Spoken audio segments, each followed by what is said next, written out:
Why is everyone staring at me? Verity asked warily, as she paused in the act of tearing into her food, with an enthusiasm usually relegated to wild animals, to glance around the cafeteria. Just watching her, William knew he would need to help teach her proper table manners at some point. Not because her lack of them offended him personally, but because it was a skill set she'd need if she was going to be running in noble circles. Idly, he flicked away a chunk of beef that had somehow made its way over to his side of the table. Okay, maybe her lack of social niceties offends me a little, he thought with a small grimace. I think it has something to do with you powderizing that girl's jaw, Bonlin murmured, as she cut into her own food with considerably more decorum. For just a moment, the orc flushed before muttering, "She insulted my family." William couldn't help but note that she didn't sound like she regretted her actions, which he supposed wasn't all that surprising. He doubted she'd gotten to where she was by being sunshine and rainbows all the time. She certainly didn't get those skills by being nice, he thought contemplatively. Sure, she was clearly a little unused to dealing with an opponent using a sword, but she wasn't unused to fighting in general. Glancing across the table, he noticed old Xenia looking to be about to say something biting, but held herself back at the last second. "Well, you certainly made a statement," the elf said eventually. And she wasn't wrong. Only a small portion of the first-year intake had been present for their last dueling lesson, but it seemed like a decent chunk of the academy had their eyes on Team 1-7's table, including a few curious second and third-year teams, which was not ideal. While poaching a particularly talented student from another retinue was a considerable faux pas, buying out the service contract of a talented general intake student was not. And if William's plans were to reach fruition, he needed all the talented teammates he could get. "Still sulking, Will?" Marline sniped. A smirk spread across her bluish-grey features. "Just thinking," he said without any heat, the lack of reaction making the dark elf frown. He still had no real idea what the silver-eyed woman's problem with him was, even if it seemed to only flare up at random moments. With that said, her words weren't entirely wrong. He wasn't particularly happy with his own performance last lesson, given that he'd lost. Quite convincingly, at that. Which wasn't entirely unexpected. Sure, he was bigger and stronger than most of the other attendees, sans the orcs, but as a guy, he'd never been taught how to wield anything larger than a butter knife. "Not becoming of a young man," his aunts had said. That particular line had never really stopped him from learning other skills not befitting his station, but sword fighting was one of the few topics he'd allowed to rest.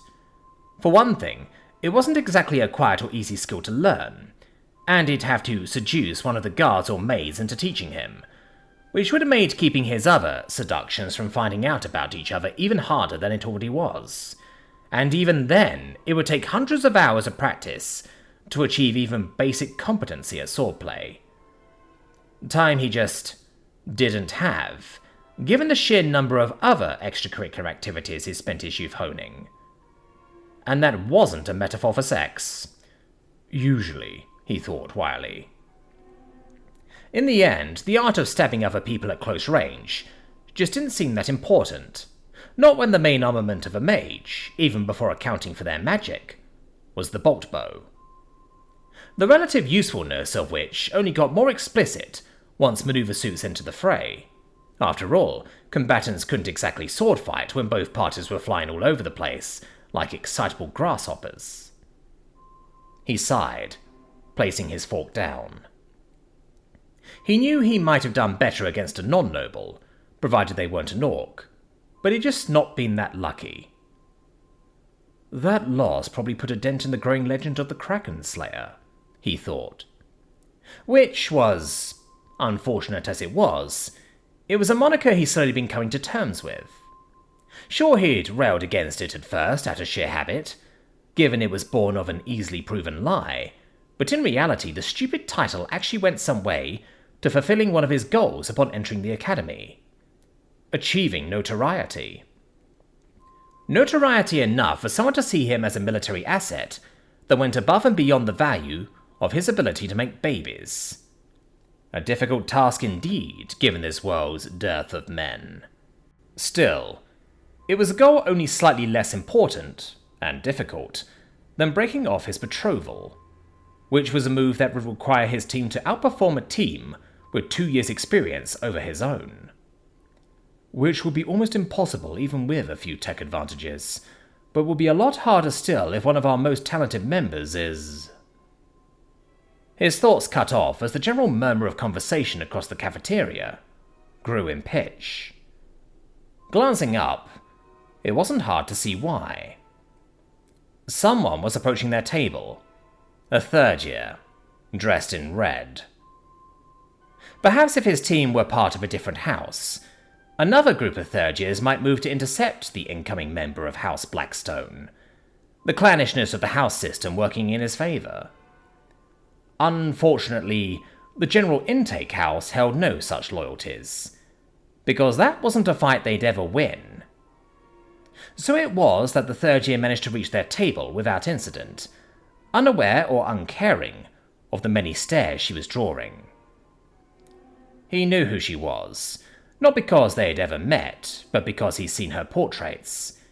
At the time he thought them exaggerations intended to flatter the subject and commissioner. Now, though, he could see there was no need. She really was just that attractive.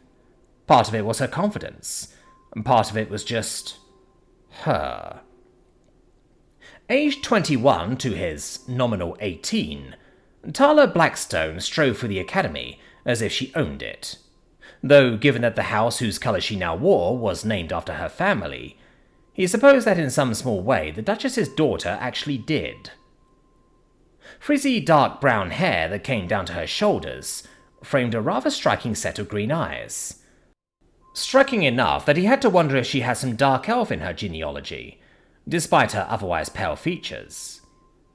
If so, it'd be quite a scandal, given the Blackstone dukedom's long outspoken history of pro-human sentiment. Now, if that were all they championed, he might have actually considered their union, despite his personal misgivings. I mean, give her another 10 years, he couldn't help but think, and I consider myself a damn lucky man. Unfortunately, as he saw his betrothed features twist into a sneer at the sight of his orcish teammate, he was reminded of the other political arguments the Blackstones championed. If the royal family was the linchpin of the abolitionist movement, then the Blackstones were their opposite number. "How's your little rebellion working out for you, William?" she said casually. He could admit he was a little wrong-footed by her opening statement. It certainly wasn't what he'd been expecting her to say. He'd envisioned more angry yelling, accusations, or maybe, if he was particularly unfortunate, sorrow and pleading. Admittedly, the latter was incredibly unlikely given their relative social positions, but still possible, even if only feigned. Coughing, he adopted a practiced air of nonchalance. "Well, I have new friends, new clothes, and I no longer have my mother and aunts nagging at me all hours of the day. So, all in all, not bad." Sure, there were instructors now, but they had been relatively hands-off thus far. Rather than a school, the academy felt more like a university, where people were expected to succeed or fail on their own merits. The only time he's seen the instructors really get involved with cadets outside of lessons was to dole out punishments for failures of decorum and to prevent disruptions. And this apparently doesn't count, he thought, as he glanced over to the instructor's table. One of the half-dozen women, Instructor Griffith, was idly watching the brewing confrontation, but the rest were mostly focused on their meals. "Unfortunate, but expected given your recidivist ways. Which is why I'm here to tell you that the quality of friends is lacking." The girl's tone was entirely matter-of-fact, as if she was discussing the weather, which only served to further throw William off. "Because while I'm aware that Countess Ashfield placed you into general intake, in the hopes of curbing your worst instincts. I sincerely doubt she actually expected you to be rooming with an orc. A violent one, from what I've heard." He resisted the urge to point out that said violence had occurred in a practice duel, because there was no denying that Verity had been skirting the limits of what was allowed within the arena. As the instructor had reiterated, as they were about to leave, the healers were present as a safeguard against permanent injury, not as a justification for cadets to maim one another. Verity had only gotten away with what she'd done because her blow had been a single strike that could reasonably have been excused as her misjudging her strength. "You never know," he shrugged. "While my family and I have had our disagreements, I have always admired my mother's support of Her Highness's reforms, including the abolition of the horrors of slavery."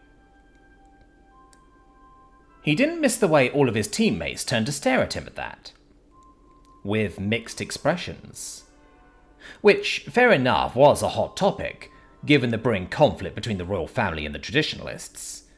Despite that, he noted that none of them seemed inclined to speak. Oh, Bonlin looked like she wanted to say something, but she was savvy enough to be aware of the correct time and place, which, in front of a duchess's daughter, was just about never.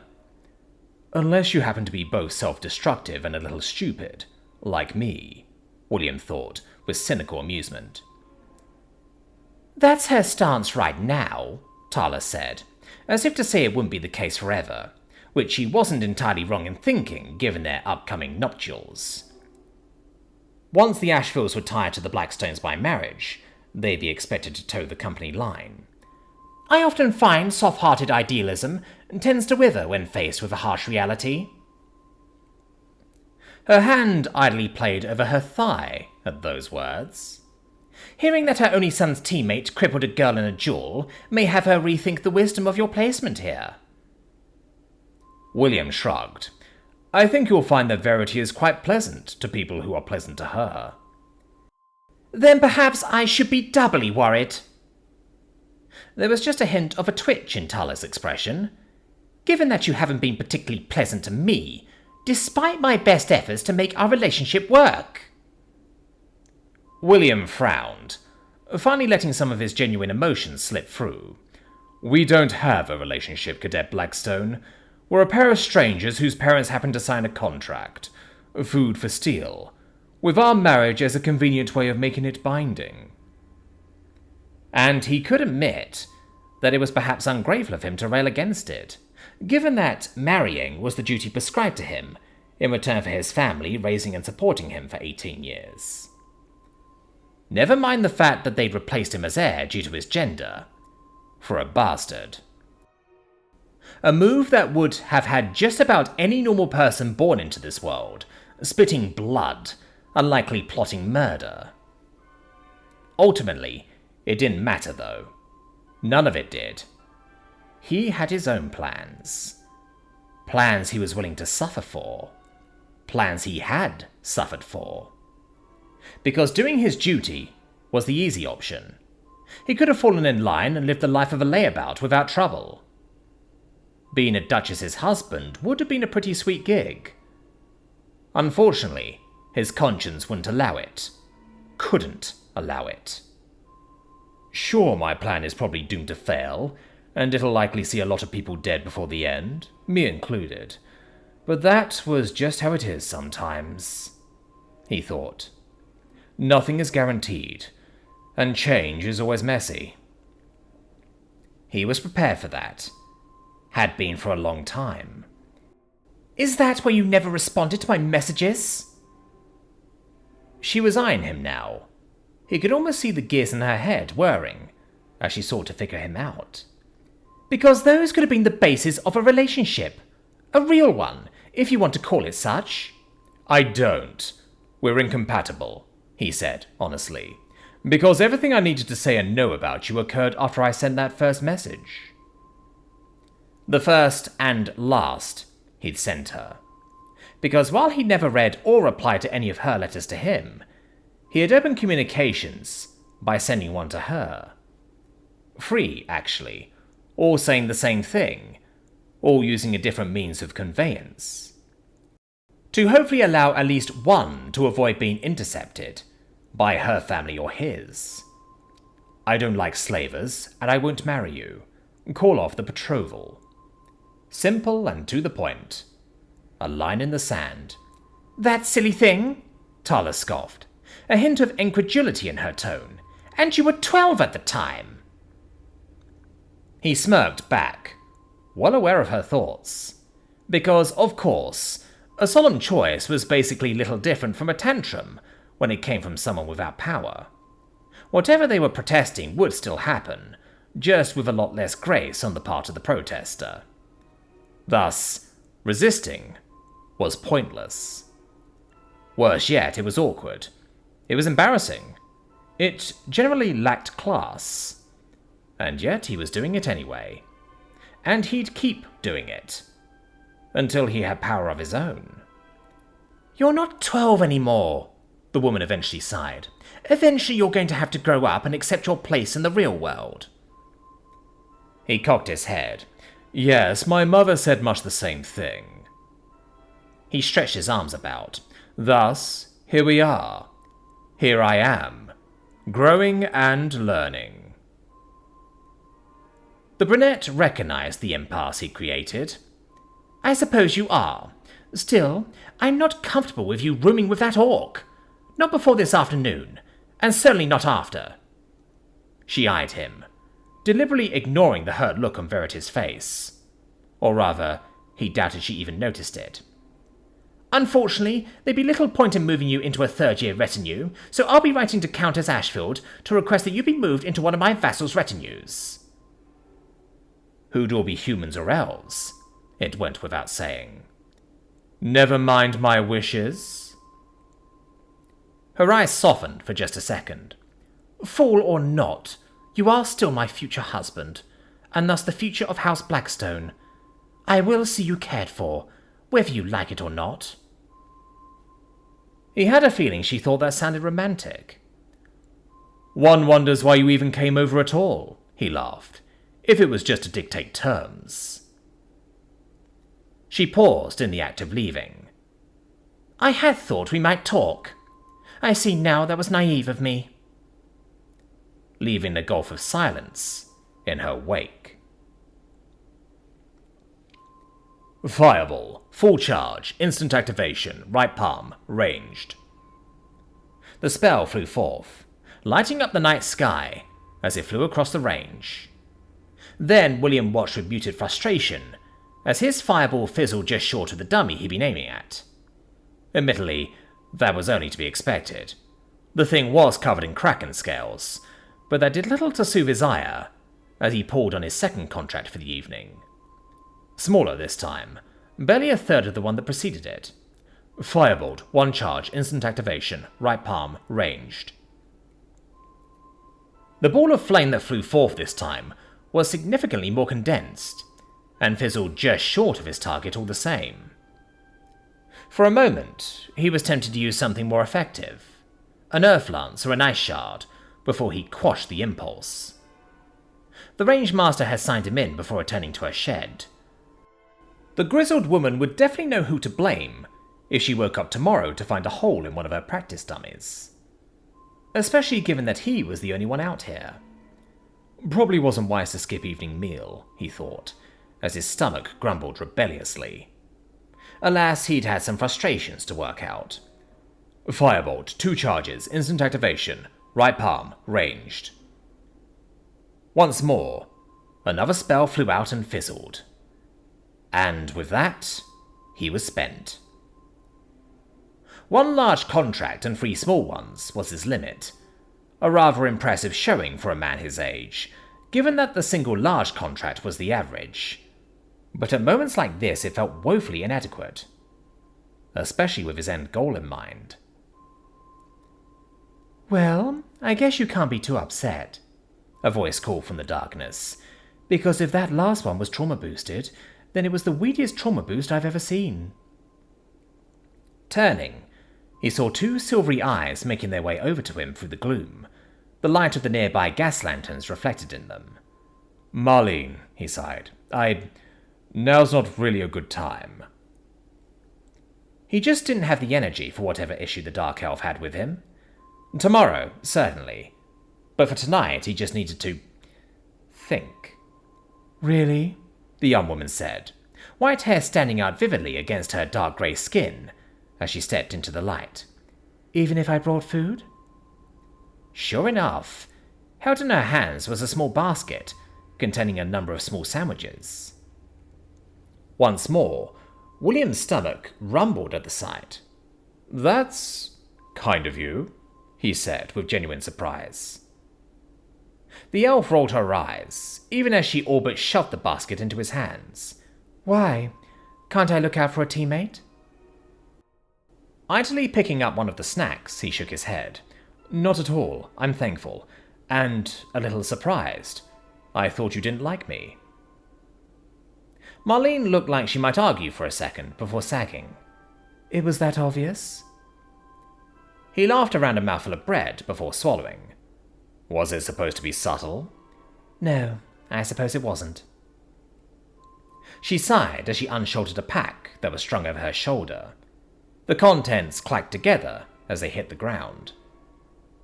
Carefully, William wiped some crumbs from his hand, resisting the urge to grab another sandwich as he regarded his teammate. Any chance you'll elaborate on precisely what the issue was? She shook her head. No, not yet. Besides, it wasn't really you.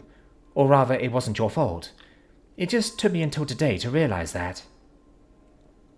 Well, the only thing that William could really think of that happened today regarding him was his confrontation with Tala. A conversation that had dozens of implications for any curious onlooker. Ultimately, he just didn't know enough about his teammate to guess which ones had apparently improved her opinion of him. Fair enough, he said, grabbing another sandwich. Despite herself, the young woman laughed. Really? You're not going to press me for answers?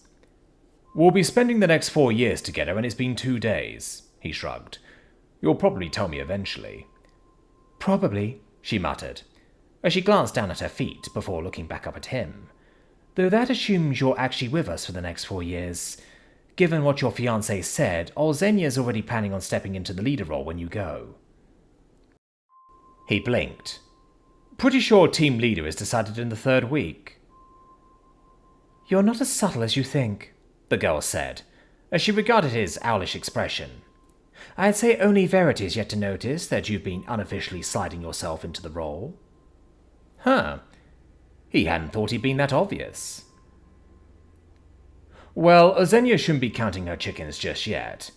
Even if Tala can get my mother on board with switching my team, Instructor Griffith says it's unlikely to happen until the end of the 1st semester, which is 6 months away. And?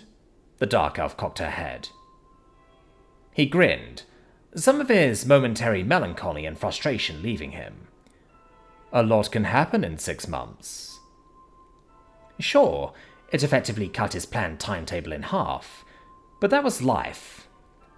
No plan ever survives first contact with the enemy, he thought. And now that his enemy had made her first move, it was up to him to adapt, which meant getting his team ready. You know, I think I preferred you when you were sulking, Marline commented. He just laughed, before his attention turned to the pack she'd been carrying. With that said, I doubt you came all the way out here just to bring me dinner, which I'm thankful for, by the way. He placed down the now empty basket. I'm also noting a distinct lack of Verity present. Indeed. While the orc may not have had glow-in-the-dark eyes like their elvish teammate, she would have been pretty hard to miss. Because here was supposed to be the meeting spot for their fighting lessons. Admittedly, in the future, he'd have arranged for them to be in a proper practice arena, but for this evening he knew the spell range would be pretty much empty, and he had some frustrations to work out. She's not coming, Marline confirmed, as she reached down to the sack to pull out 2 wooden practice sabers. It took some convincing, but she's back at the room getting meditation lessons from Olzenya. William raised an eyebrow. So you're here in her stead? That I am. She tossed one of the blades to him, in return for her teaching me the same shit Bonlin's teaching Olzenia. How to properly wash clothes, in other words, along with a myriad of other small tasks that the two elves were accustomed to having servants for. He twirled the blade in his hand, getting accustomed to its weight. "Oh, were you feeling left out of the little circle of favours I was creating?" Despite his teasing, the elf just scoffed. "Hardly. I just needed the skill she had, and I thought I'd save you a load of pointless pain and wasted time." As she spoke, she brought the wooden blade up, getting into a stance, which William imitated with his own, before tapping his blade against hers. The universal signal to begin. "Wasted time?" he asked as he lunged forward. "Yes," Marline confirmed shortly, as she easily deflected the blow off to the side. "Because she's too naturally talented." William brought his blade around, trying to bring his blade across, but once more Marline's own, interspersed herself. "She wasn't trained or taught. She just does what she does naturally. A prodigy, if you will." She stepped forward and he was forced to step back, maintaining his footing as best he could, even as he moved into a defensive stance. Or his best approximation of such. "Because of which I sincerely doubt she could explain how she does what she does." Marlene's sword lashed out again, and William's was knocked wide, and then the tip of her blade was pressed against his chest. "She just does it." A little disappointed, William sagged in surrender. "I yield." "I, on the other hand, can tell you that you just lost because I maintained total control of the center line after that first hit." She stepped forward, hand coming over to make a dozen small adjustments to his stance. "And I can also tell you're a total amateur who's likely held a blade all of twice in your life." He shrugged. "That's not entirely wrong." Marline just grunted. "Perils of being a man. With that said, we're in general intake. You'll hardly be unique in that respect. Plenty of our teammates will be starting from scratch, and the instructors will have lessons for them planned accordingly." She stepped back. "With that said, you were wise to seek out extra lessons." William nodded, noticing how much more smoothly he can move after her adjustments. "Feet stay on the ground," his instructor instructed. "Glide. Don't walk or stomp. If you're in the air, you can't adjust or change course." As she talked, she demonstrated by sliding her feet across the ground, changing directions at will, sword constantly at the ready. William followed her motions, and continued to do so for the next hour, until the end of day bell rang, and the now quite sweaty pair started making their way back to their quarters. It was only afterward, as he lay his aching body down onto his bed, his contracts memorized, that he realized that he'd never actually agreed to let the Dark Elf be his tutor. Seems I'm not the only one who can pull people into their flow without them realizing, he thought blearily, as he nodded off to sleep.